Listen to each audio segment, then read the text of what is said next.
Assalamualaikum Ibu. Waalaikumsalam. Silakan masuk. Aduh, silakan duduk Ibu. Terima kasih.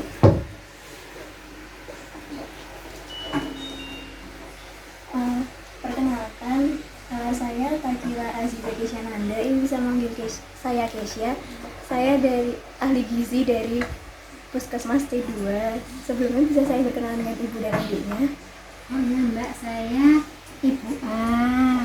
Kemudian ini keponakan saya. Tadi sebelum kesini kemana dulu Bu? Ini ya langsung sih dari rumah ke sini. Wah, Tadi langsung dari langsung rumah ke sini. naik apa Bu ini? Tadi naik angkot. Oh, naik angkot. Tapi berhenti di ujung situ, di ujung tol. Cuman ya agak masuk gitu ya sini ya. Iya, tapi tidak kesulitan kan Bu mencari alamat di sini? Enggak, ya udah tadi tanya di tetangga situ. Oh iya, baik. Baik Ibu, sebelumnya apa ada yang bisa saya bantu? Gini Mbak, saya kan ini punya keponakan saya ini. Iya. Nah dia tuh kan kemarin saya konsultasi ke Puskesmas C2. Iya. Kemudian disarankan untuk menemui ahli gizi.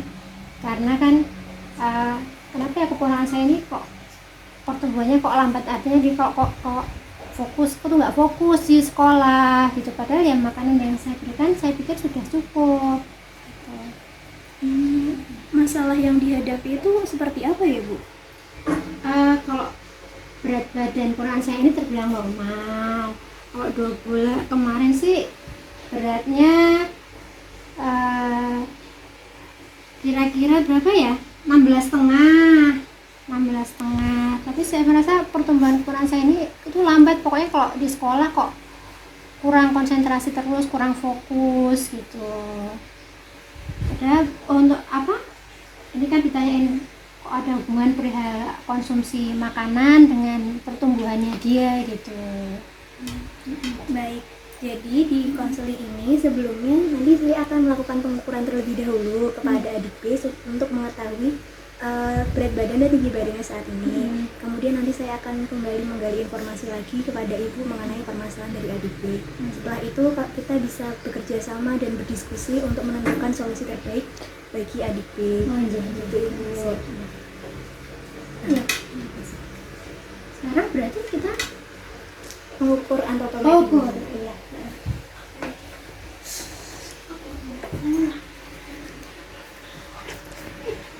Ini nanti adiknya naik ke sini ya, badannya tegak, hadap ke depan, oke? Ya. Badannya ngelihat ke atas, ngelihat ke kakak. Oke, bisa turun. Ini sekarang mau tinggi badan dulu ya. Nah, ini tumitnya menempel. Tumitnya menempel ke tembok. Lagi, nah, pantatnya juga belum. Bentar ya.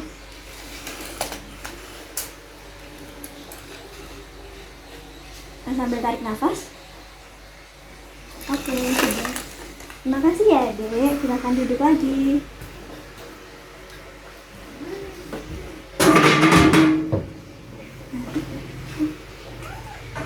Begini Bu, dari pengukuran tadi berat badan adik B ini 18,5, sedangkan tinggi badannya itu 101 cm. Nah ini sebelumnya saya izin mau memasukkan datanya ke WHO Antro dulu supaya mengetahui status gizi dari adik B. Ya. Maaf Bu, sebelumnya izin bertanya, untuk tanggal lahir adik B ini berapa ya Bu? Tanggal lahirnya itu tanggal 13 Maret 2014. Sebentar ya Ibu.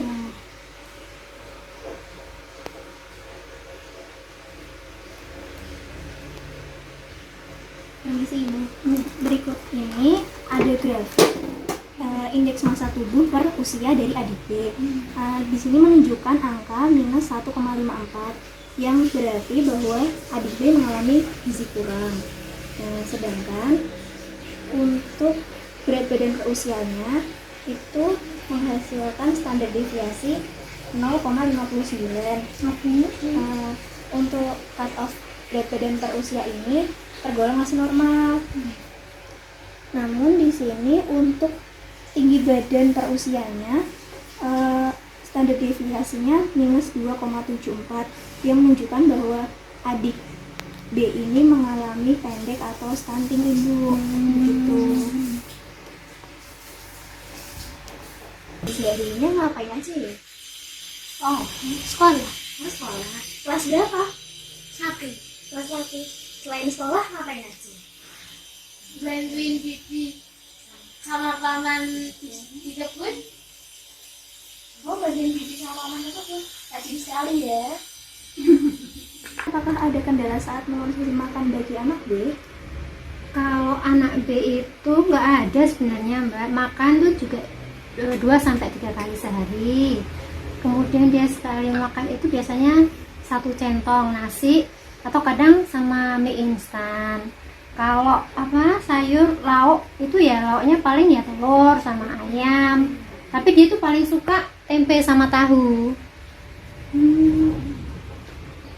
Untuk sayur dan buahnya adiknya suka tidak ya Bu? Kalau sayur dan buah paling ya pas saya panen. Kalau pas saya panen jeruk atau pisang ya saya kasih paling itu 3-4 kali seminggu. Kalau pas saya panen. Kalau enggak ya biasanya juga enggak. Habis itu saya izin bertanya, dulu sewaktu usia 0 sampai dengan 6 bulan, apakah adiknya mendapatkan ASI eksklusif? Kalau ASI dia hanya sampai 3 bulan ya, karena kan ibunya terus meninggal, terus habis itu saya asuh langsung. Dan setelah itu ya kadang saya kasih tajin juga sama susu formula. Kalau susu formula iya sih sama. Oh begitu ya Bu. Kemudian saat bayi apakah mendapat imunisasi yang rutin? Kalau vaksin imunisasi lengkap dia. Lihat tinggi badan, berat badan dari adik B serta zat gizi yang diperoleh adik B dari sejak lahir hingga saat ini, itu dapat disimpulkan bahwa adik B mengalami stunting. Nah, apa itu stunting? Stunting adalah kondisi gagal tumbuh, pertumbuhan bagi anak, baik pertumbuhan tubuh maupun kognitifnya. Akibat dari stunting ini karena kekurangan gizi dalam waktu yang lama. Nah, bisa dilihat tadi karena ibu menjelaskan adik B tidak menerima ASI eksklusif, kemudian makanan yang dikonsumsi juga kurang beragam. Ini saya bantu jelaskan dulu mengenai tumbuh kembang anak dengan menggunakan liver. Sebelumnya, apa itu pertumbuhan? Pertumbuhan adalah bertambahnya ukuran dan jumlah sel serta jaringan intraseluler. Nah, bedanya dengan perkembangan itu apa? Bila perkembangan itu adalah bertambahnya kemampuan skill dalam struktur dan fungsi tubuh yang lebih kompleks dan dalam polar yang teratur dan dapat diramalkan sebagai hasil dari proses kematangan. Nah, berikut juga ada ciri-ciri tumbuh kembang dari anak. Ada ciri pertumbuhan akal, sosial, serta fisik juga Ibu. Nah, ini nanti untuk pengertiannya tidak apa-apa Ibu baca sendiri. Kemudian di sini ada rekomendasi menu. Jadi di usia adik B yang per 6 tahun ini, di sini ada contoh rekomendasi menu untuk anak usia 4 sampai 6 tahun berdasarkan angka kecukupan gizi. Nah, di sini dalam AKG anak berusia 4 sampai 6 tahun itu kebutuhan kalorinya sebanyak 1.400 kalori. Berikut ada contoh makanan yang bisa dikonsumsi oleh adik B. Ini nanti bisa dipraktekkan. Ini juga ada beratnya, ada URT. Apa itu URT? URT itu adalah ukuran rumah tangganya. Jadi misal di sini saya menuliskan nasi 100 gram itu sama dengan 1 mangkok gitu. Untuk lauknya pun juga nanti ada URT-nya misalnya 1 potong begitu Ibu. Nah, ini saya jelaskan lagi mengenai apa yang harusnya dikonsumsi dalam 1 kali makan. Itu berdasarkan pada ini Ibu, piringku. Nah, kalau saat dulu kita kan mengenal 4 sehat 5 sempurna. Namun saat ini sudah dikembangkan lagi untuk yang disebut dengan piringku. Nah, apa itu piringku? Piringku merupakan suatu panduan makanan sehat yang bisa digunakan sebagai acuan. Diisinya tuh lebih lengkap. Nah, sebelumnya ya, mari Ibu ini. Sini ada makanan pokok, lauk pauk, buah-buahan, dan sayuran. Sebelumnya, menurut Ibu, makanan pokok itu apa saja ya, Bu? Makanan pokok ya nasi, Ada nasi. Terus apa lagi Ibu yang Ibu ketahui? kayak jagung,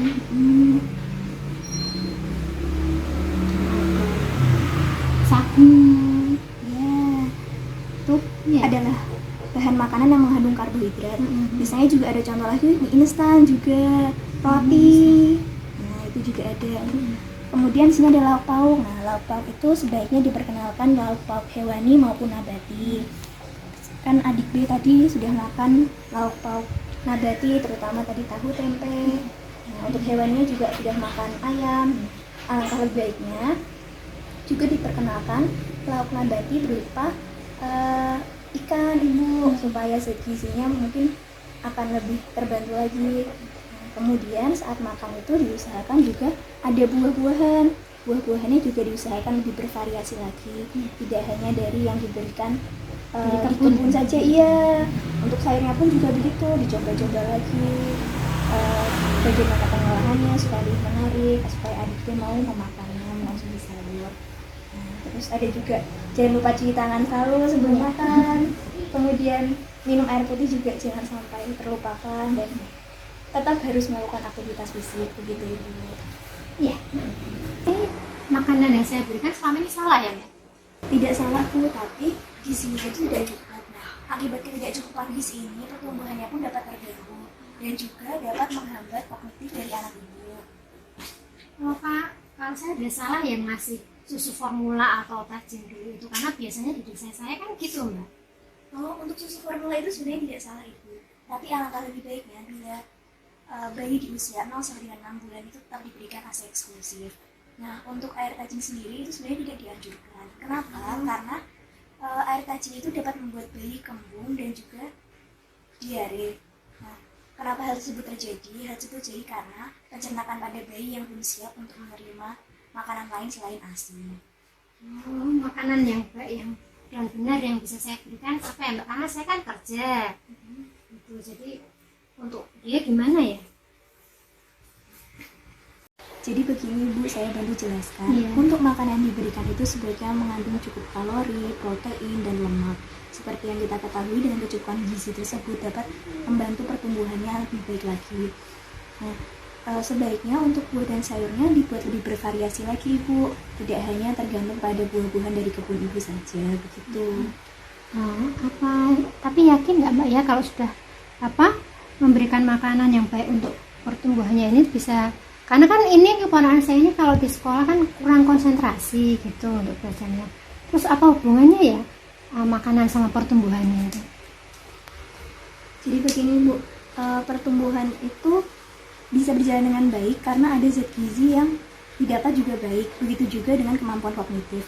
Nah, dari recall yang tadi sempat dari yang saya tanya tadi, untuk kebiasaan makan, anak Ibu ada kebiasaan makan mie instan. Nah, sebenarnya makan mie instan terlalu berlebihan itu tidak dianjurkan Ibu, karena apa? Dalam mie instan itu mengandung banyak sekali pengawet dan penyedap rasa.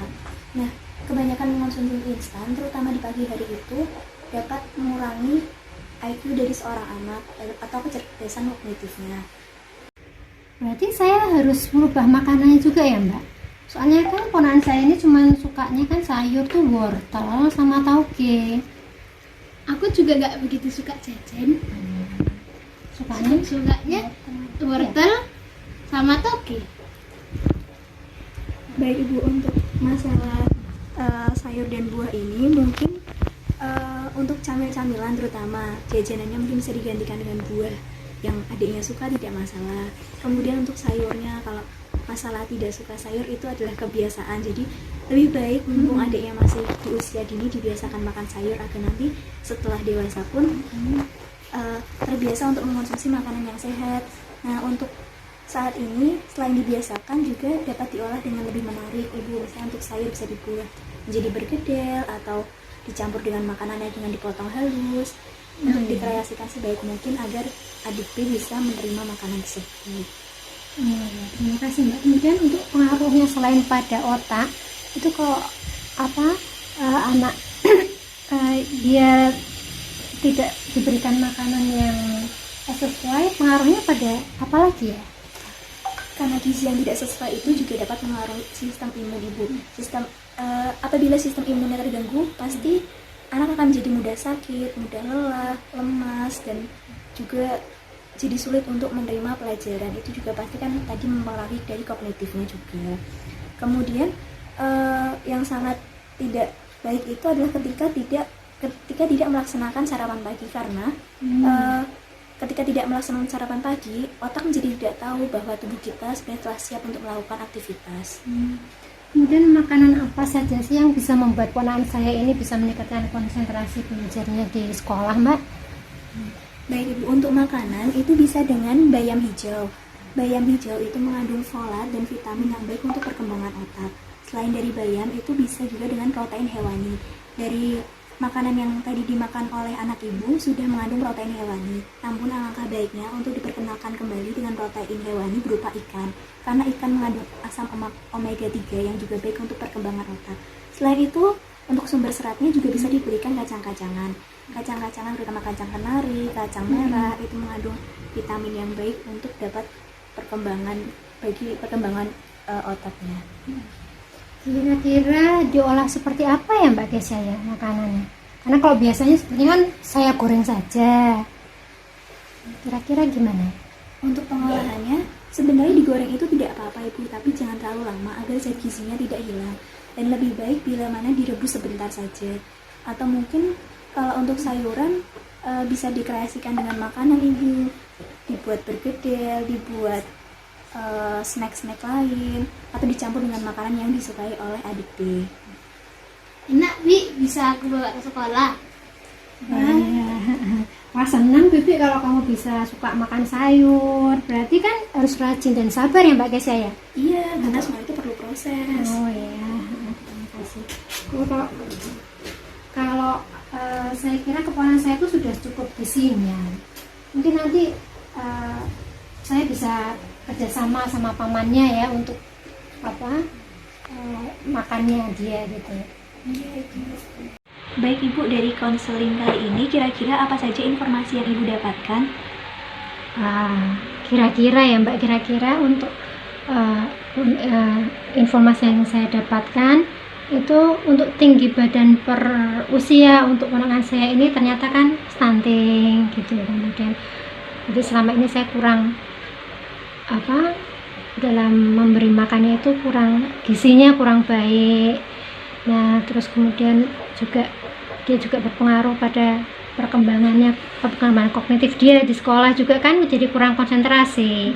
Kemudian juga harus diberikan makanan yang banyak vitamin, kemudian banyak gizinya yang cukup lah untuk dia juga sehat gitu.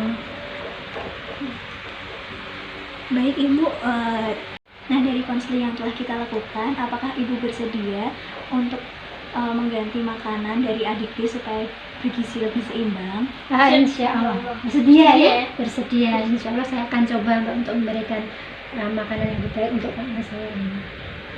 Nah terima kasih ya Mbak Kesya untuk informasinya. Saya akan berusaha memberikan makanan yang baik pada ponakan saya ini. Nanti tak kasih tahu teman-teman. Terima kasih. Terima kasih. Iya, sama-sama Ibu. Sebelumnya apakah ada lagi yang bisa saya bantu Ibu? Sudah, terima kasih Mbak Kesya, sudah cukup untuk konsultasinya. Saya banyak mendapatkan informasi dari Mbak Kesya. Baik Ibu, saya juga mengucapkan terima kasih Ibu sudah mau berpartisipasi untuk datang ke konseling ini bersama keponakannya juga. Semoga keponakannya menjadi lebih sehat. Amin. Juga selalu dilindungi Allah. Amin. Matur nuwun ya Mbak Kesya, terima kasih. Maaf kalau ternyata tuh saya selama ini tuh salah ngasih ponakan saya ini. Tidak apa-apa Ibu, itulah gunanya kita untuk saling membantu dalam konsultasi ini juga. Nah buat adiknya, semangat ya makan sayurnya, jangan pilih makanan. Yes. Semoga kedepannya adiknya bisa memperoleh gizi yang lebih baik lagi. Amin. Terima kasih ya Mbak ya. Terima kasih juga Ibu. Makasih ya adik.